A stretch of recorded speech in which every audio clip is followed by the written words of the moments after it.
गीता में अर्जुन को स्वयं भगवान कह रहे हैं कि उस परमेश्वर की शरण में जा, उसके लिए उन संतों के पास जा जो तत्वदर्शी हो। इसी प्रकार हजरत मोहम्मद को उनका अल्लाह कह रहा है कि कोई और पूर्ण परमात्मा है, उसको पाने के लिए उन तत्वदर्शी संत की तलाश कर। वो प्रभु कौन है, ये जानने के लिए कृपया अवश्य सुनिए जगत गुरु तत्वदर्शी संत रामपाल जी महाराज के अमृत वचन। अब हम आते हैं पवित्र हिंदू धर्म के सदग्रंथों पर। पवित्र हिंदू धर्म के सदग्रंथ माने जाते हैं पवित्र चारों वेद और पवित्र श्रीमद् भगवत गीता, पवित्र 18 पुराण। इनमें सबसे श्रेष्ठ पवित्र वेद और पवित्र गीता जी को ही माना जाता है। बाकी जो ज्ञान है पवित्र पुराणों का, ये ज्ञान रला मिला है। कहीं पर तो ब्रह्म ने बोला है और कहीं पर किसी ऋषि का अपना अनुभव पुराणों में लिखा हुआ है, उसका अपना भी विधान है।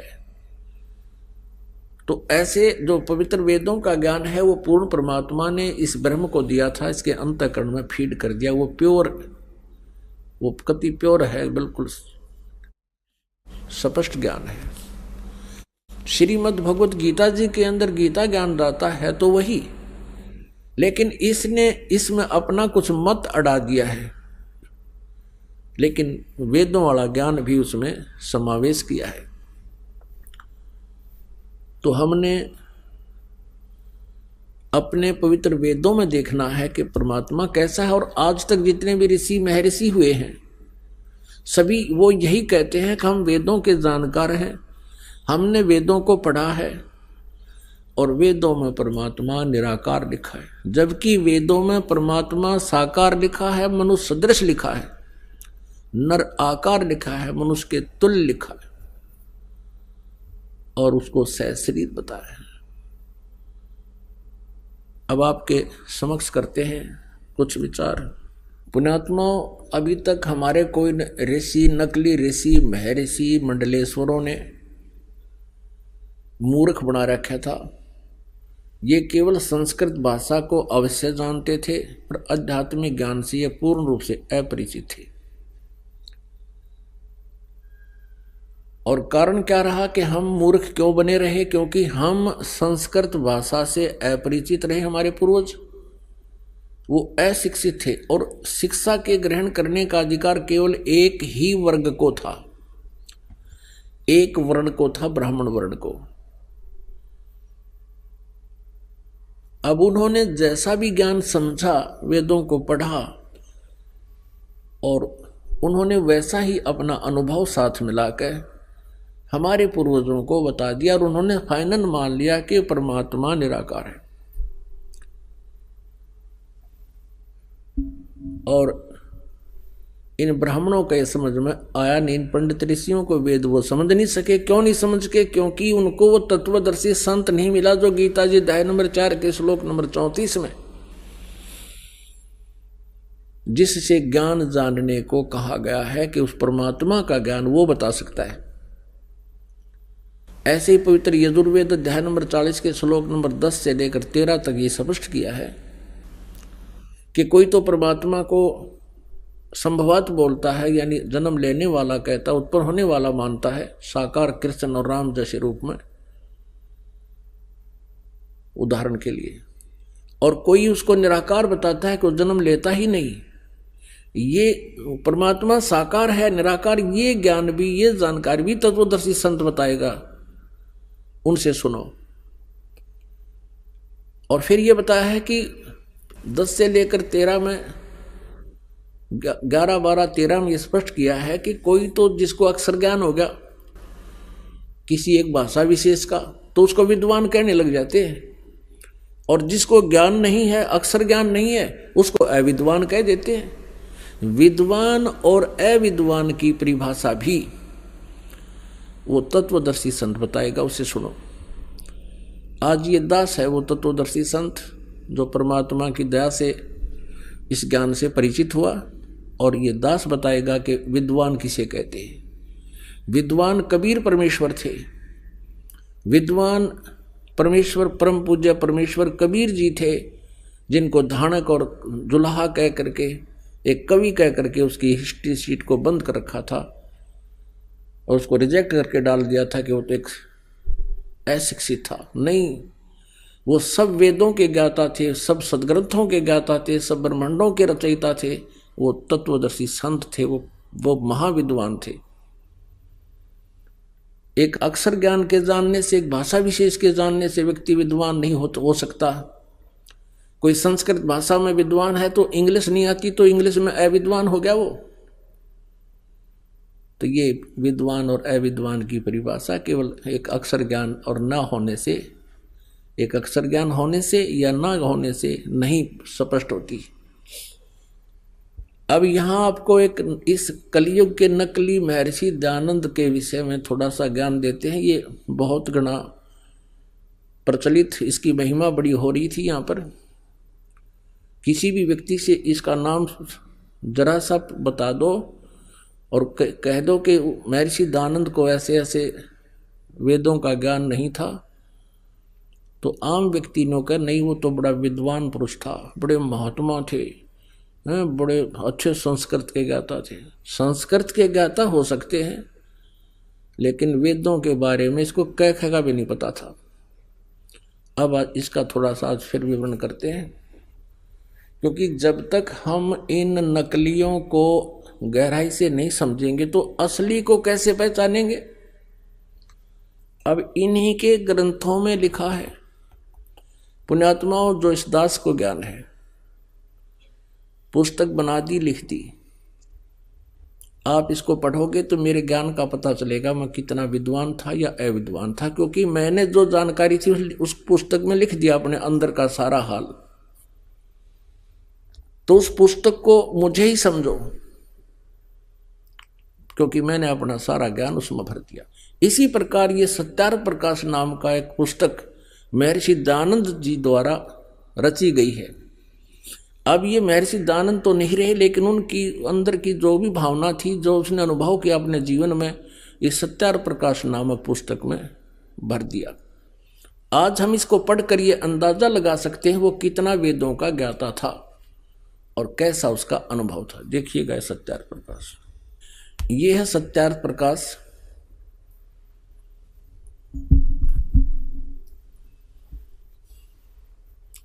और ये है महर्षि दयानंद। अब देखो, इनके इस चित्र को देख कर आदमी कटका मर जाए इसके ऊपर है। अब बड़ा विद्वान था, ओहो, बड़ी साधना करता होगा। और अब इसके ज्ञान को दिखाएंगे आपको। ये कहाँ से छपा है? ये है सत्यार्थ प्रकाश है।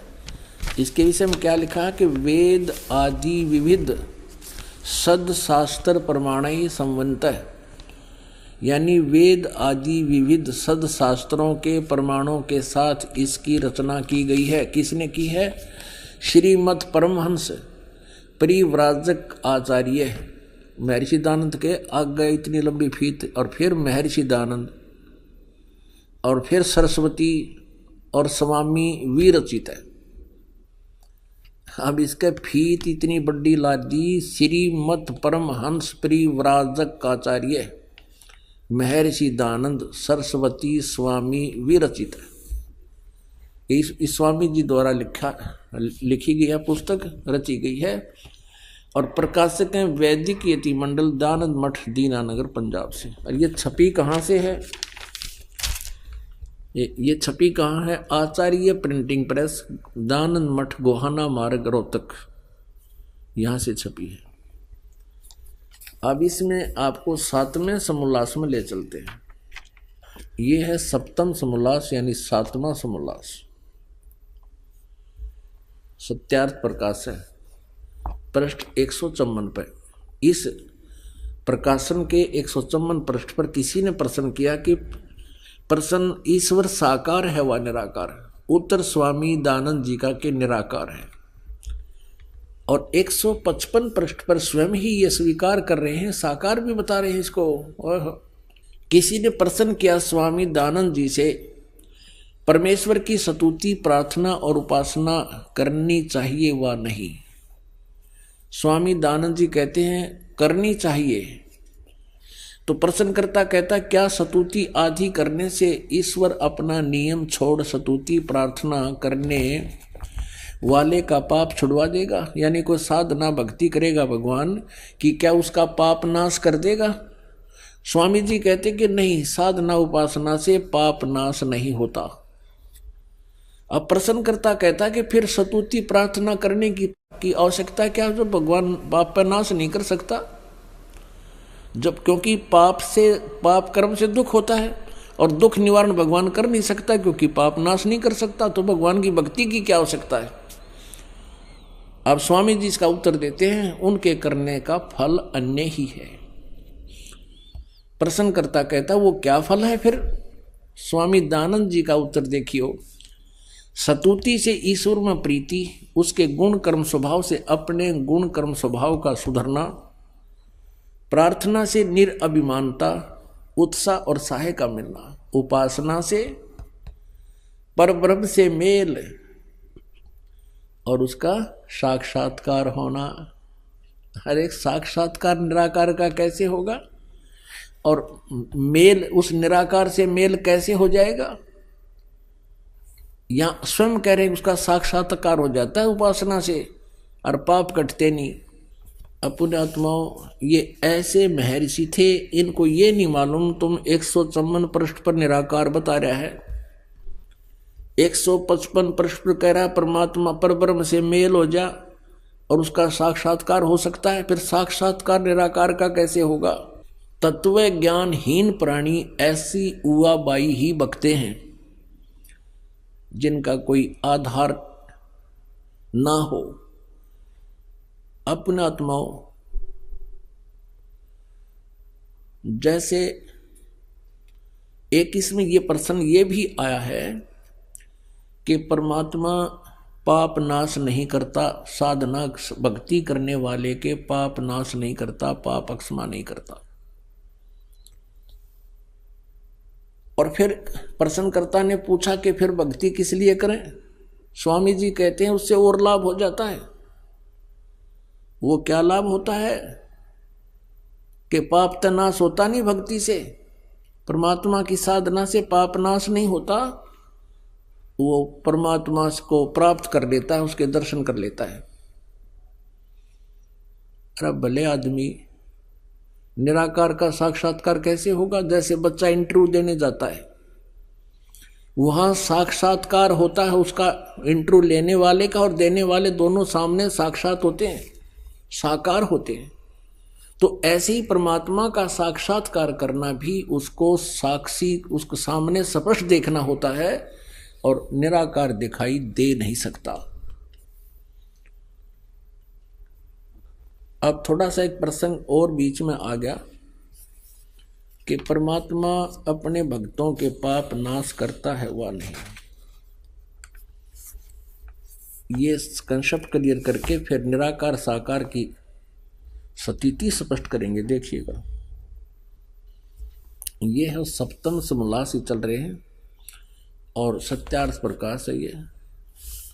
इसके 163 पृष्ठ पे यहाँ देखिएगा, यहाँ और स्पष्ट कर दिया है। प्रश्नकर्ता कहता है कि ईश्वर अपने भक्तों का पाप क्षमा करता है वा नहीं? उत्तर स्वामी जी कहते नहीं, क्योंकि जो पाप क्षमा करे तो उसका न्याय नष्ट और सब मनुष्य महापापी हो जाएं, क्योंकि उनको पाप करने में उत्साह और निर्भयता हो। जैसे कोई राजा अपराधियों के पाप की क्षमा करे तो वे अधिक अधिक अपराध करने लगें, और जो अपराध नहीं करता वह भी अपराध करने से न डरेगा। इसलिए सब कर्मों का यथावत फल देना ईश्वर का काम है, अक्षमा करना नहीं। फाइनल कर दिया इसने तो कि पाप नाश नहीं करता, जिसे कर्म करेगा वैसा फल देगा। अपने आत्माओं, परमात्मा की महिमा, परमात्मा के गुण पवित्र वेदों में लिखे हैं अब जैसे कोई व्यक्ति कहे, कोई प्रश्न करता है किसी को जिसने अपने मकान के सामने बहुत बड़ा बोर्ड लगा रखा है,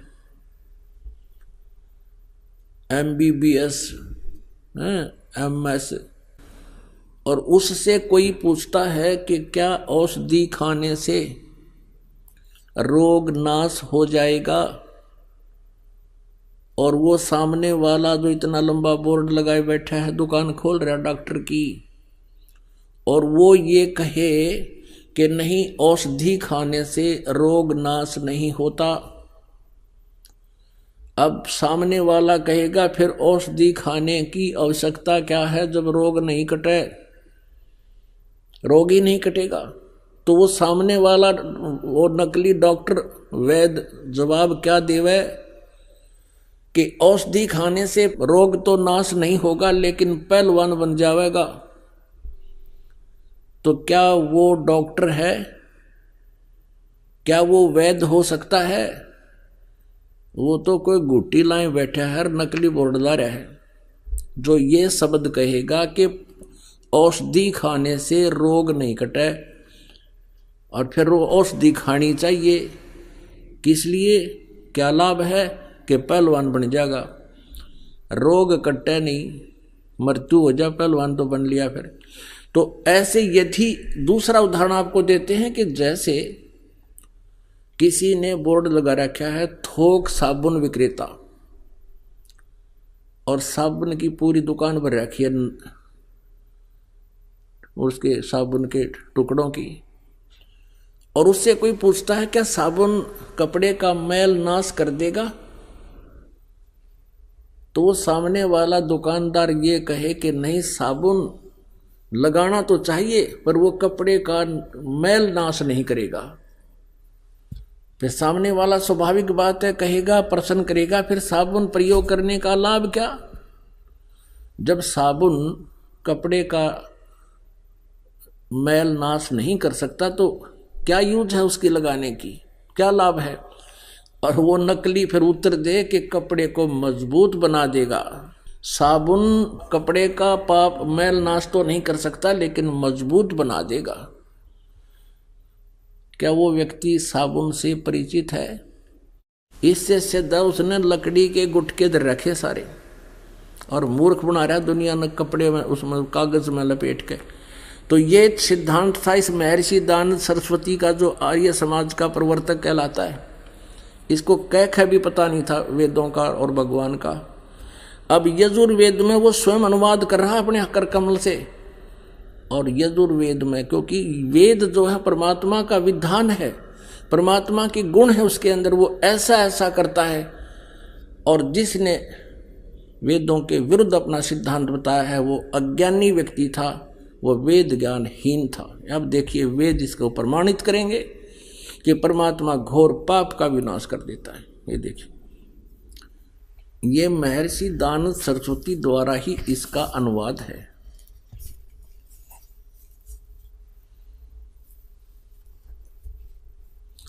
प्रकाशक हैं सर्वदेशिक आर्य प्रतिनिधि सभा 2/5 महर्षि दानव भवन, रामलीला मैदान, नई दिल्ली से। यजुर्वेद आर्य भाषा भाष्य संपूर्ण 40 अध्याय महर्षि दानव सरस्वती कृत यानी दानंद जी के द्वारा इनका अनुवाद है। मुद्रक के Prince offset printers 1510 Pataudi house Daryaganj, नई दिल्ली से। अब देखिएगा यजुर्वेद के 8वें अध्याय का 13वां मंत्र स्पष्ट करेगा। ये 8वां अध्याय और 241 पृष्ठ पे 8वें अध्याय का 13वां श्लोक। इसमें क्या लिखा है कि देव कर्तस्य एनस्य अवजनमसि, मनुष्य कर्तस्य एनस्य अवजनमसि, पितृ कर्तस्य एनस्य अवजनमसि, आत्म कर्तस्य एनस्य अवजनमसि। एनस्य एनस्य घोर, एनस्य एनस्य माने अपराध के अपराध यानी घोर पाप के भी अवजनम। अब आपको इसका यहां दिखाते हैं 242 पृष्ठ पर इन्हीं का अनुवाद किया हुआ। ये 242 पृष्ठ पे हे सबके उपकार करने वाले मित्र आप। अब यहाँ इसने मित्र शब्द प्रयोग कर लिया, यहाँ परमेश्वर ना लिखा, क्योंकि इसको पता था वेदों को पढ़ने वाला मुझ पर पूरा विश्वास करेगा, और मैंने यहाँ लिख दिया मित्र, तो वो ये समझेगा कि मित्र के बारे में लिखा है, भगवान के बारे में नहीं, इसलिए इसको पढ़ पढ़ा कर आगे चल पड़ेगा। आप दान देने वाले के अपराध के, अवजनम एन से माने अपराध के, अवजनम माने विनाश करने वाले, असी माने हो। मनुष्य कर्तस्य, साधारण मनुष्यों के किए हुए, एन से माने अपराध के, अवजनम माने विनाश करने वाले हो। पितर कर्तस्य, पिता के किए हुए, एन से माने अपराध, यह अपराध ही लिखना चाहिए था, विरोधासन लिखा है। अच्छी प्रकार हरने वाले हो, नाश करने वाले हो। अपने किए हुए, एन से माने पाप के, एन से कहो, एन से का अर्थ पाप कहो, एन से माने अपराध कहो, एन से माने अपराध या पाप एक ही अर्थ होता है। एन से माने पाप के, दूर करने वाले, अवजनम माने नाश करने वाले, अवजनम विनाश करने वाले हो, अवजनम माने विनाश करने वाले हो। एन से अधर्म के, अधर्म यानी घोर पाप के भी, अवजनम माने नाश करने वाले हो। अब जानता हुआ मैं जो कुछ भी अधर्म आचरण किया करता हूं या करूं, अनजान में जो कुछ भी किया करता हूं या करूं, उस सब एन से माने अपराध के, पाप के, दुष्ट आचरण के नहीं, पाप के आप अवजनम माने नाश करने वाले हो।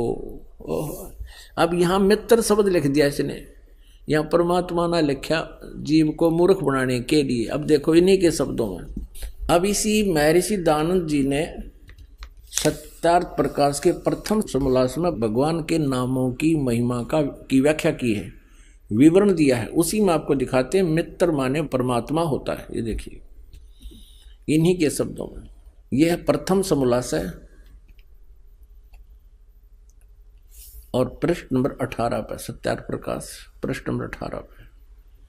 यहां देखिए इन्हीं के विचारों में महर्षि दयानंद जी लिख रहे हैं, जो सबसे स्नेह करे, सबको प्रीति करने योग्य है, वह परमेश्वर सबका सच्चा मित्र है। इससे परमेश्वर का नाम मित्र है। तो जहां इसने मित्र शब्द लिखा है वहां हम लिखेंगे हे परमेश्वर आप, बस सीधी सी बात।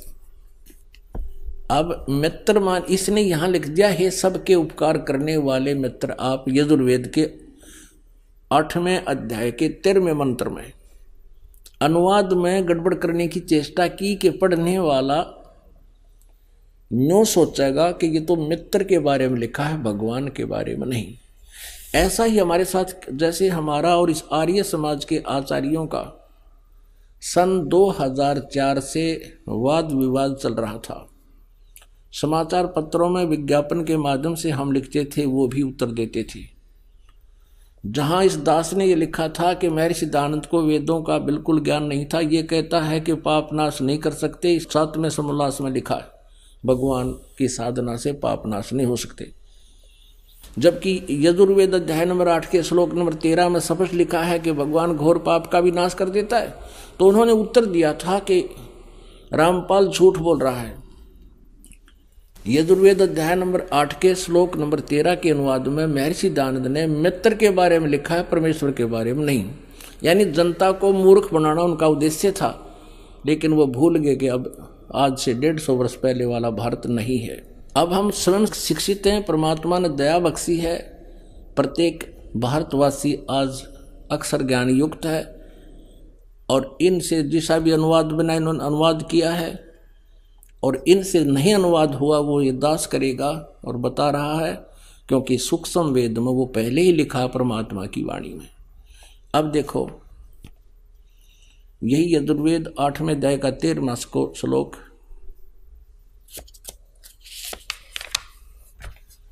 अष्टमो अध्याय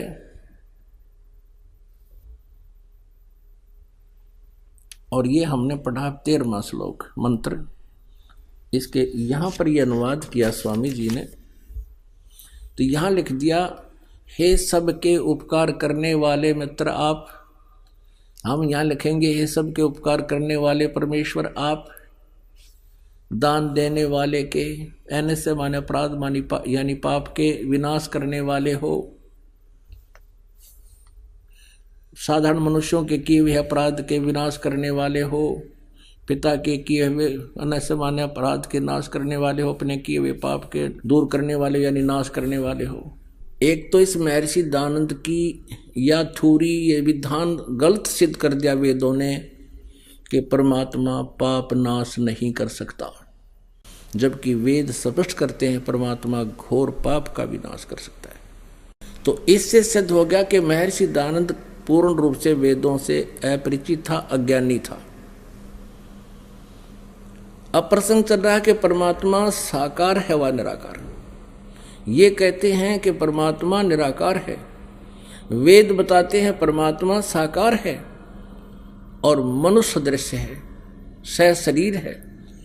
अब देखिएगा ऋग्वेद मंडल नंबर 1 महर्षि दानंद जी द्वारा अनुवादित है। ये देखिएगा, ये प्रथम मंडल है, महर्षि दानंद सरस्वती का अनुवादित है।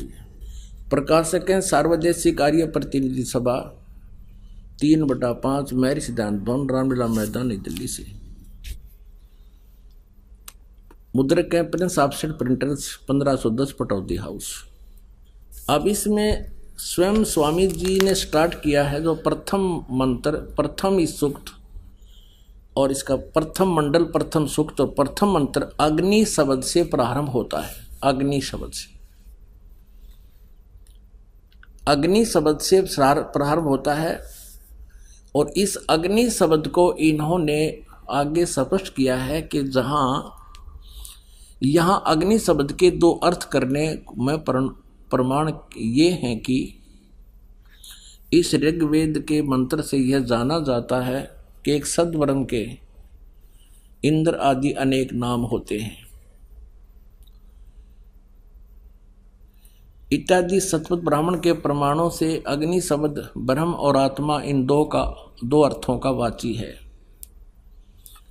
मैं अग्नि शब्द प्रजा शब्द से भौतिक और प्रजापति शब्द से ईश्वर का ग्रहण होता है। इस प्रमाण से सत्य आचरण के नियमों का जो यथावत पालन करना है सो ही व्रत कहता है और इस व्रत का पति परमेश्वर है। इस ऋग्वेद के प्रमाण से ज्ञान वाले तथा सर्वज्ञ प्रकाश करने वाले विशेषण से अग्नि शब्द करके ईश्वर का ग्रहण होता है।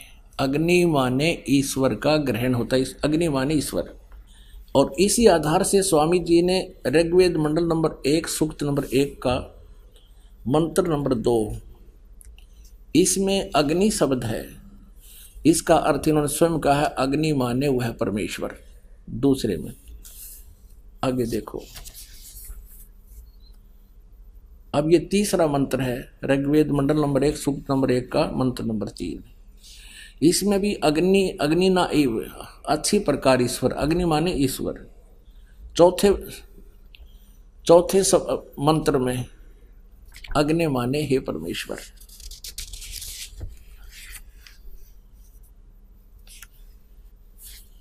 और 5वें में अग्नि शब्द नहीं है, छठे में देखिएगा, छठे में अग्नि माने हे परमेश्वर। और फिर 7वें में ऋग्वेद मंडल नंबर 1 सूक्त नंबर 1 मंत्र नंबर 7 में अग्नि माने हे उपासना के करने योग्य परमेश्वर। अब 8 में अग्नि शब्द नहीं है, 9 में अग्नि माने ज्ञान स्वरूप परमेश्वर।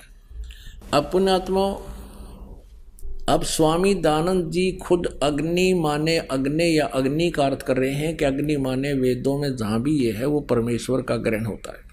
और सत्यार्थ प्रकाश में भी भगवान के नाम को प्रमाणित करने के लिए इन्होंने अग्नि माने परमेश्वर ही शब्द का किया है। अब फिर दानंद जी के सत्यार्थ प्रकाश में भी देखते हैं अग्नि माने ये क्या बताना चाहते हैं। देखिएगा, ये सत्यार्थ प्रकाश है और ये कहाँ से छपा है ये आपको बताया था, वैदिक यति मंडल, ये इसका प्रकाशक है मुद्रक आचार्य प्रिंटिंग प्रेस, दानंद मठ गोहाना मार्ग रोहतक से। इसके पृष्ठ नंबर 16 पर देखिएगा, सत्यार प्रकाश। ओम और अग्नि आदि नामों के मुख्य अर्थ से परमेश्वर का ग्रहण होता है।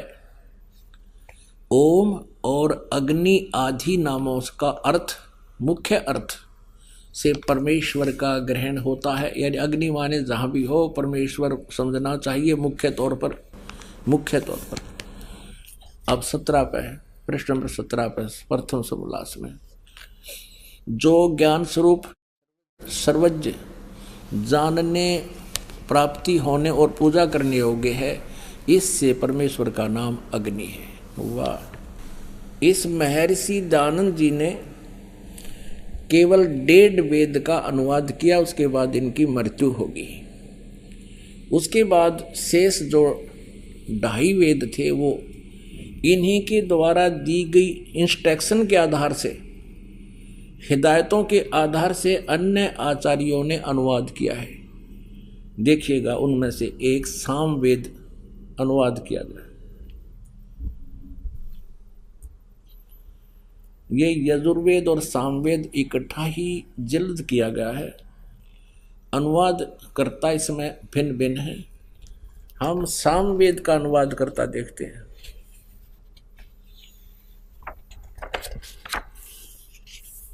ये कहाँ से प्रकाशित है ये देखिए, प्रधान कार्यालय दान संस्थान वेद मंदिर महात्मा वेद भिक्षु सेवा आश्रम मुखमेलपुर दिल्ली दूरभाष इतना। प्रकाशक हैं पंडिता राकेश रानी, अध्यक्ष दानंद संस्थान 2286 आर्य समाज मार्ग करोल बाग नई दिल्ली से। अब इसके अनुवादकर्ता ने कितना अच्छा अनुवाद किया है, स्पष्ट किया है। ये देखिएगा, सामवेद यहाँ से प्रारंभ होता है। सामवेद भाषा भाष्यम, ये प्रथमो अध्याय है। और इसके देखिए मंत्र, इसके प्रथम मंत्र में अग्नि माने हे ईश्वर, दूसरे मंत्र में अग्नि माने हे परमेश्वर, और तीसरे मंत्र में अग्नि माने ईश्वर को, यानी अग्नि माने ईश्वर, और चौथे मंत्र में अग्नि माने परमेश्वर, पांचवें मंत्र में अग्नि माने हे ईश्वर, और छठे मंत्र में अग्नि माने हे ईश्वर, और सातवें मंत्र में अग्नि माने हे परमेश्वर। जहाँ भी अग्नि शब्द है, और 8वें में अग्नि माने हे ईश्वर, और 9वें में अग्नि माने हे परमेश्वर। जहाँ भी 10वें में अग्नि माने हे परमेश्वर, जहाँ भी आप देखोगे अग्नि माने हे परमेश्वर, अग्नि माने हे परमेश्वर। ठीक है, अब हम आते हैं अपने काम की बात पे। अब ये तो कंसेप्ट क्लियर हो गया कि वेद में जहां भी अग्नि शब्द है वो मुख्य तौर पर परमेश्वर का ग्रहण होता है। अब महर्षि दयानंद जी का अपना विधान, अपना अनुभव, अपनी सोच, वो अज्ञान सोच थी कि परमात्मा निराकार है, जिससे उसने वेदों का नाम लिख दिया कि मैंने वेदों को पढ़ा है और वेदों में कहीं भी परमात्मा साकार नहीं लिखा है। सत्यार प्रकाश की रचना करती कि मैंने वेदों के आधार से आसान करके वेदों को समझकर इसकी रचना की। सत्यार प्रकाश की, इसमें जो लिखा वो वेदोनुसार है कि परमात्मा निराकार है। अब वेद क्या बताते हैं? परमात्मा सशरीर है। ये देखिएगा, वो मनुष्य दृश्य है। ये यजुर्वेद महर्षि दयानंद सरस्वती द्वारा अनुवादित है। ये कहाँ से प्रकाशित है? प्रकाशक है सार्वदेशिक कार्य प्रतिनिधि सभा 2/5 महर्षि दयानंद भवन रामलीला मैदान नई दिल्ली से। यजुर्वेद आर्य भाषा भाष्य यानी संपूर्ण 40 अध्याय से महर्षि दयानंद सरस्वती ने इसका अनुवाद किया है। महर्षि दयानंद इसका राइटर नहीं है वेदों का, केवल अनुवादक है। जैसे गीता जी का अनुवादक बहुत से हैं। मुद्रक हैं Prince offset printers 1510 Pataudi house Daryaganj नई दिल्ली से। अब देखिएगा 5वें अध्याय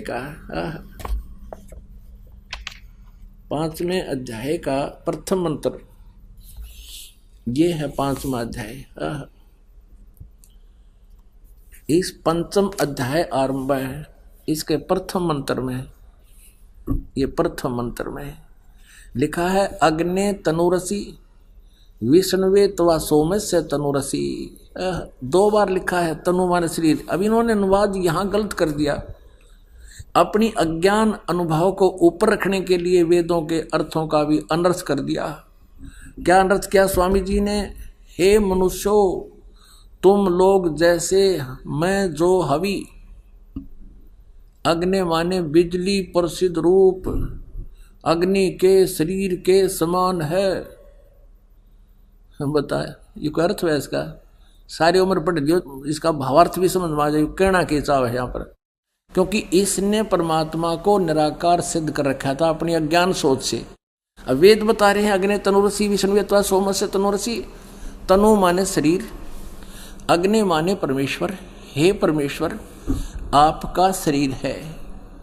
असी माने है, तनु माने शरीर। ये स्पष्ट खोज लिख रहा है, तनु माने शरीर, असी माने है। अग्नि माने हम लिख देंगे परमेश्वर, जिसका वास्तविक अर्थ बनता है अग्नि तनुरसी। परमेश्वर से शरीर है। और यहाँ देखो विष्णुवे तवा, विष्णुवे तवा सोमस्य तनुरसी। विष्णुवे माने सबका धारण पोषण करने के लिए। गीता जी अध्याय नंबर 15 के श्लोक नंबर 17 में लिखा कि उत्तम पुरुषत्व अन्य परमात्मा इति उदाहरते यह लोग तरमावी से विभर्ती अवय ईश्वर है।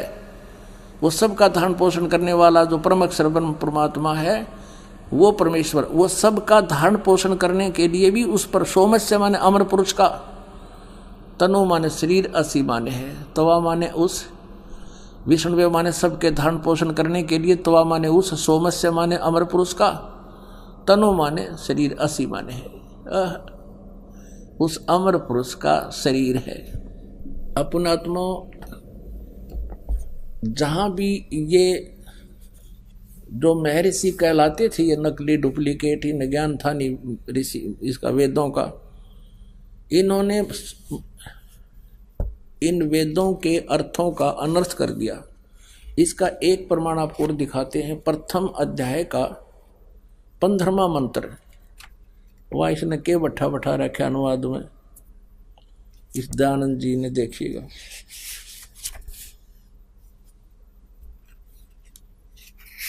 ये देखिए,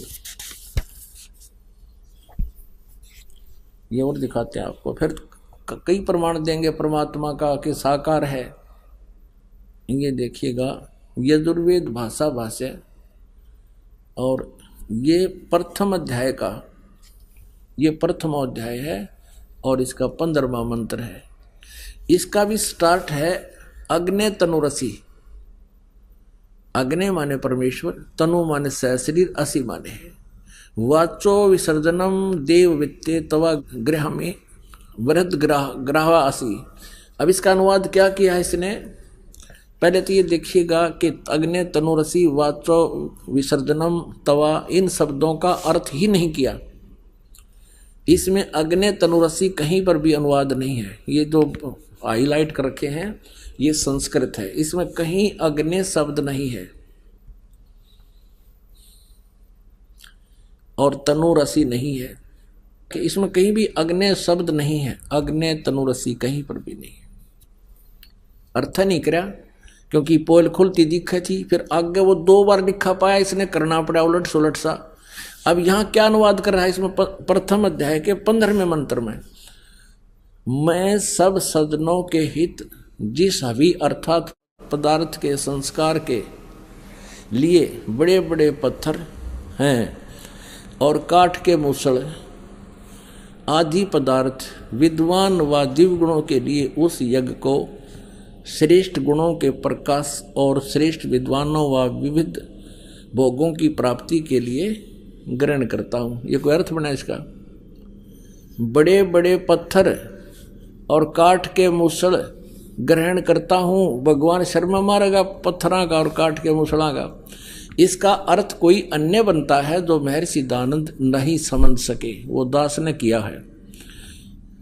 फिर पढ़ लो इसका क्या अर्थ बना। कोई बात हुई, बड़े बड़े पत्थर और काठ के मूसल जो मैं ग्रहण करता हूँ, भगवान कहे है। अब हम फिर आते हैं अध्याय नंबर 5 के श्लोक नंबर 1 पर।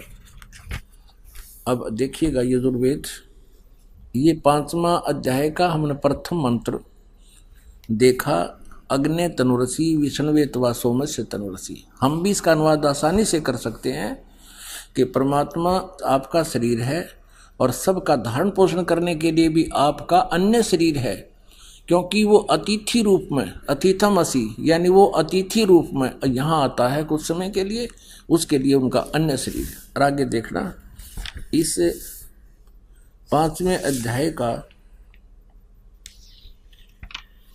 ये 6ठा मंत्र आपको दिखाते हैं इन्हीं के शब्दों में। आए है कहते हैं, चोर चुरावा तुम बड़ी वो गाड्डे पानी में, वो गाड्डे व ऊपर आव न सच्चाई छनी ना। यहाँ देखिएगा 5वां अध्याय यजुर्वेद महर्षि दयानंद जी का अनुवाद। यह देखना 6ठे में 5वें अध्याय का 6ठा मंत्र।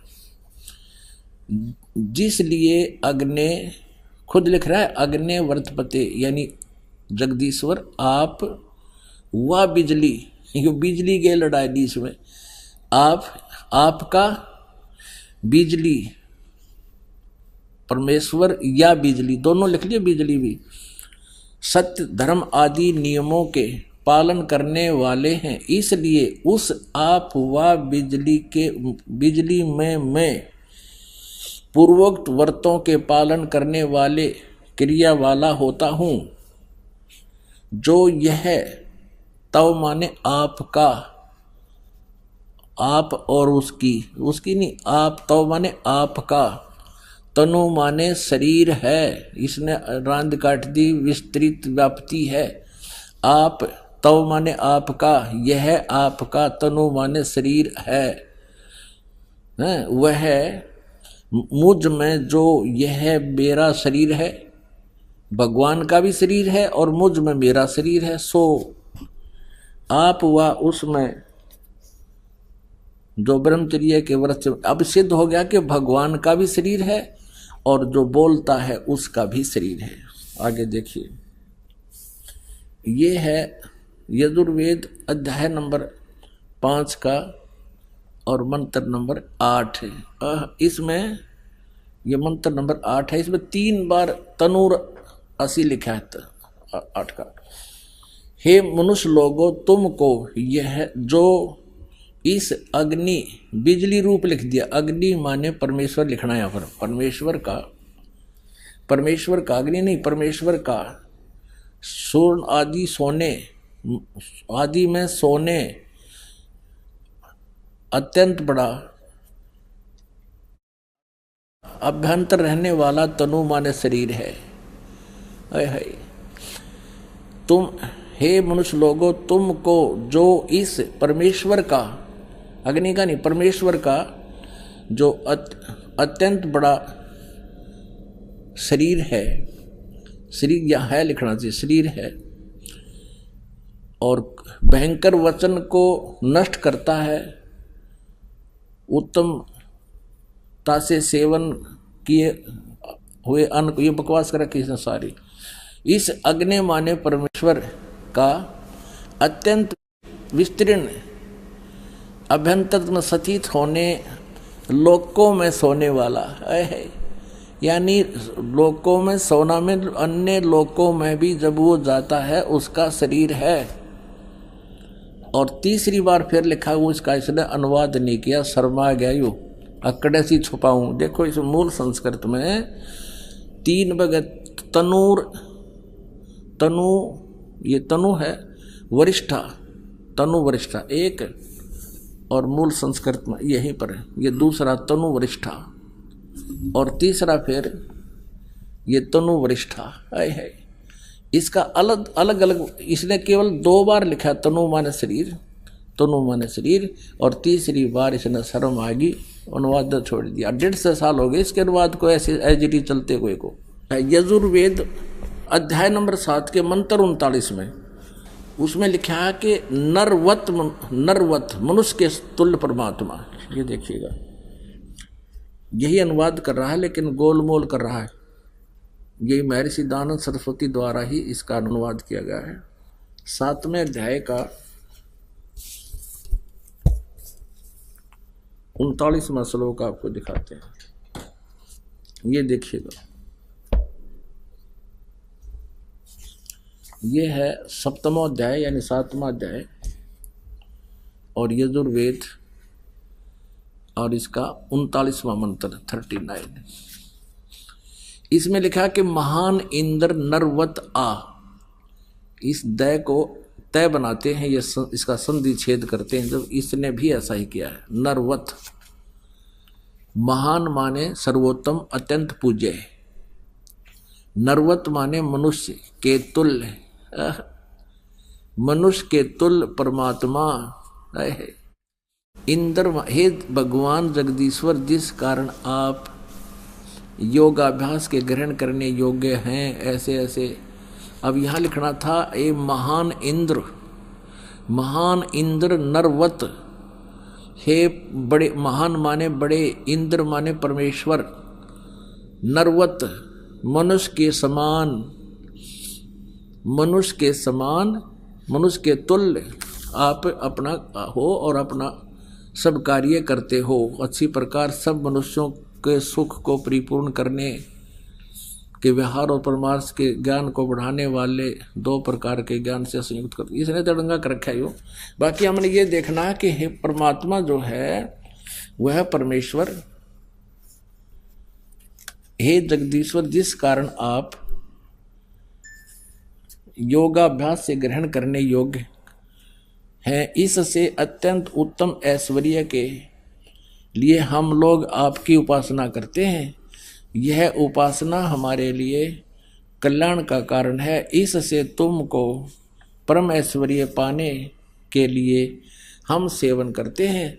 जो महान इंद्र, महान सर्वोत्तम अत्यंत पूज्य, मनुष्य के समान के तुल्य, अच्छे प्रकार, यानी इसका अर्थ ये कि वो परमात्मा आप आपकी पूजा करते हैं और आप मनुष्य के तुल्य हैं, आप परम पूज्य हैं।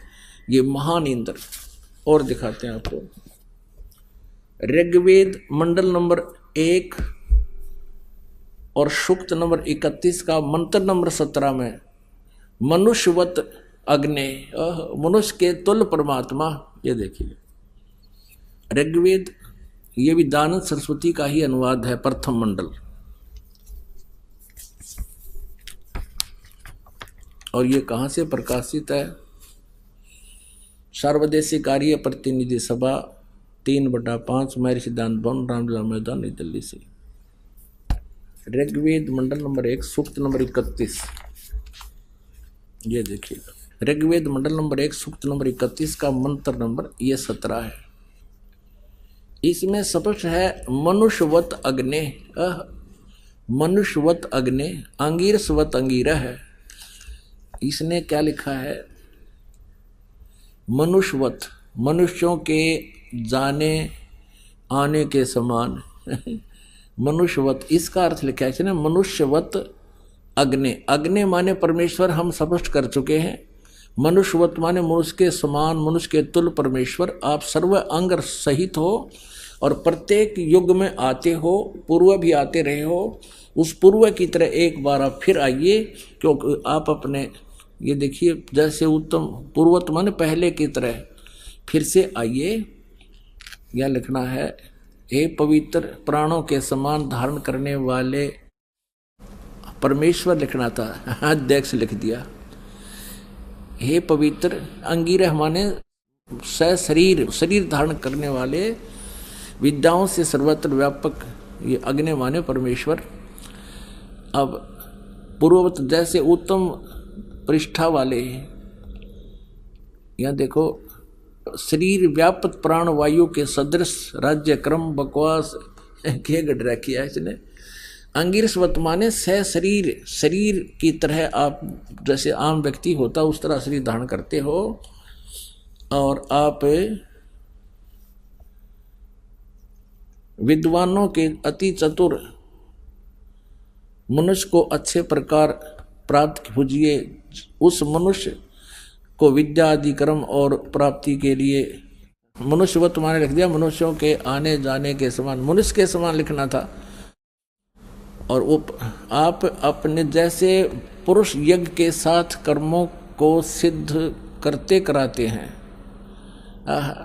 जैसे उत्तम प्रतिष्ठा वाले विद्वान विद्या के देने वाले होते हैं। इसका वास्तविक अर्थ तो ये है, ऋग्वेद मंडल नंबर 1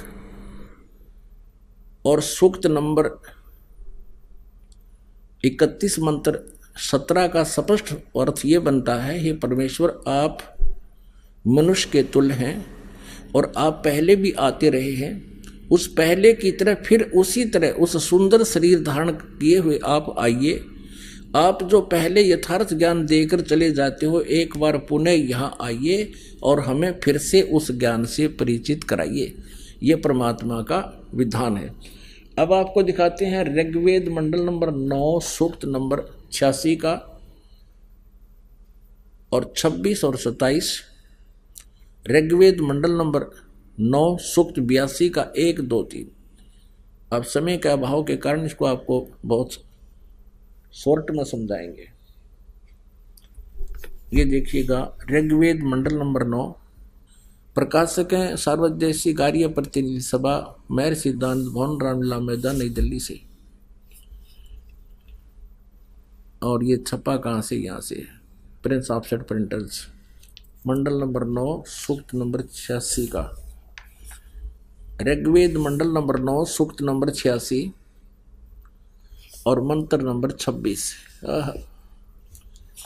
यज्ञ करने वाले यजमानों के लिए परमात्मा सब रास्तों को सुगम करता हुआ उनके विघ्नों को, उनके संकटों को मर्दन करता है, नाश कर देता है, और उनको पवित्र करता हुआ और अपने रूप को सरल करता हुआ, साकार हुआ, अपने रूप को सरल करता हुआ हल्का तेज पुंज का रूप बनाकर आता है, वह कांतिमान परमात्मा। आइए अब हम उन श्रद्धालुओं के अनुभव जानते हैं जो जगत गुरु तत्वदर्शी संत रामपाल जी महाराज जी से दीक्षा प्राप्त कर चुके हैं तथा उनके द्वारा बताए गए भक्ति मार्ग पर चल रहे हैं। सर नमस्कार। नमस्कार जी। क्या नाम है आपका? मेरा नाम अरजीत सिद्धू है जी। सर कहाँ से आए हो आप? मैं लुधियाना राहौं रोड बस्ती जोधेवाल से हूँ जी।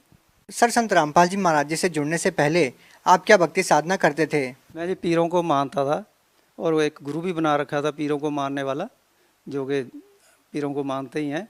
तो उसके बाद अपने माता के जगराते भी करवाते थे, जागरण वगैरह, तो यही साधना करते थे जी। सर जब आप इतनी सारी पूजाएं कर रहे थे तो फिर आप संत रामपाल जी महाराज जी के शरण में कैसे आए? ये बड़ी दिलचस्प कहानी है जी, बहुत लंबी है, सुनाऊँ तो शॉर्टकट ही बताऊँगा।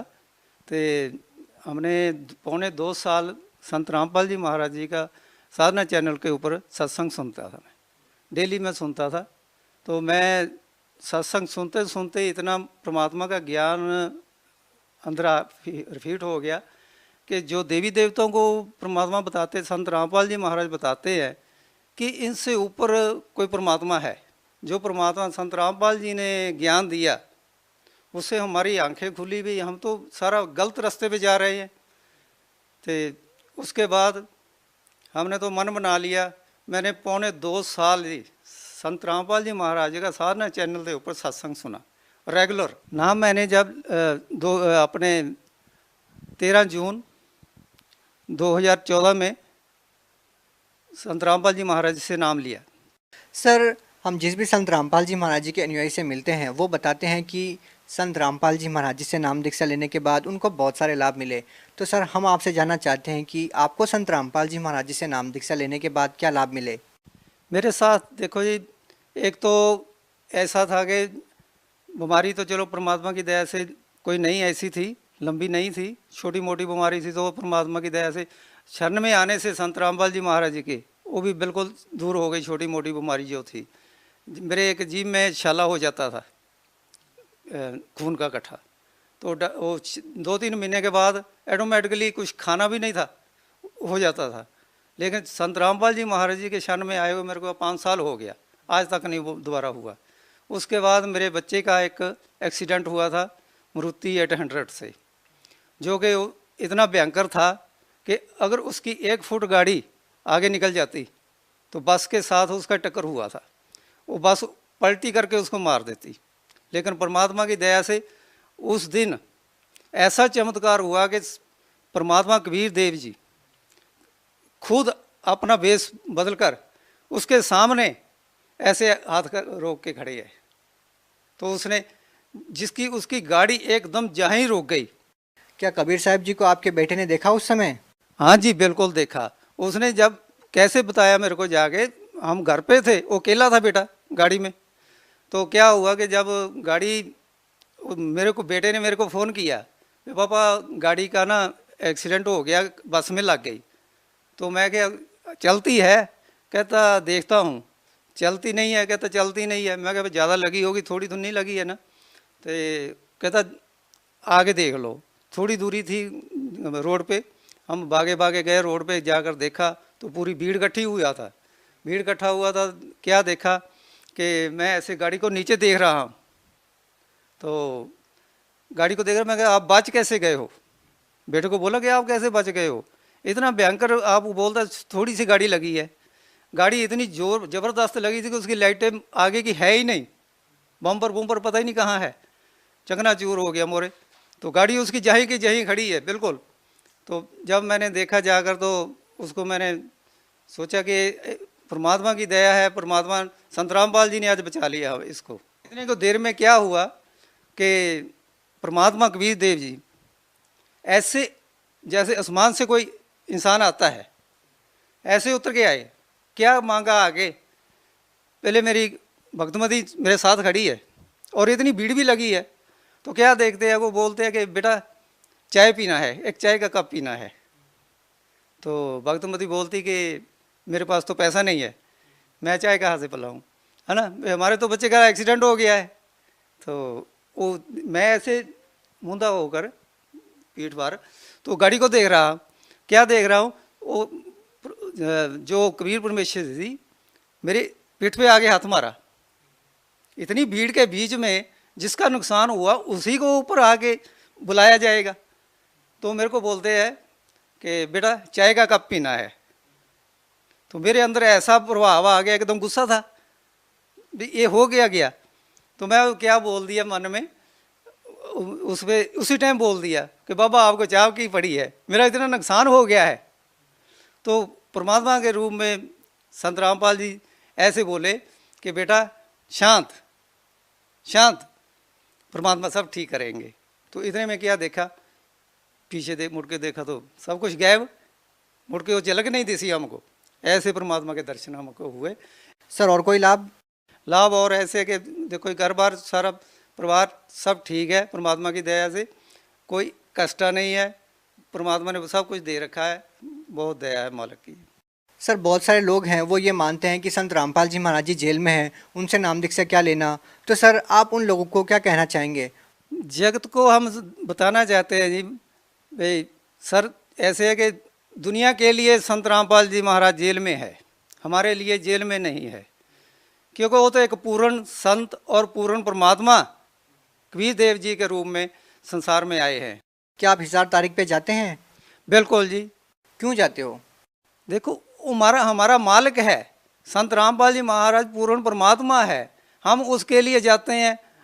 किसी का बाप अंदर हो, जेल में हो, क्या उसकी तरीक पे नहीं जाएगा? वो तो एक्चुअली जाएगा। चाहे किसी साधारण व्यक्ति का भी कोई बाप जेल में हो, वो तो उसके पीछे जाएगा ही ना। तो हमारा तो बाप है, हमारा वो परमात्मा है, हम उसके लिए जेल क्या, हम तो 7 समुद्र भी पार करके जाएंगे। सर आपने 2014 में संत रामपाल जी महाराज जी से नाम दीक्षा ली, तब वो अपने आश्रम में थे, आज वो जेल के अंदर है। तो सर जो लोग उनसे नाम दीक्षा लेना चाहते हैं वो उनसे नाम दीक्षा कैसे ले सकते हैं? जगह जगह पर आज नाम दीक्षा केंद्र खुले हुए हैं, हर जिले के अंदर, हर शहर के अंदर नाम दीक्षा केंद्र खुले हुए हैं, बहुत आसानी से नाम लिया जा सकता है। जी धन्यवाद। सत साहब जी।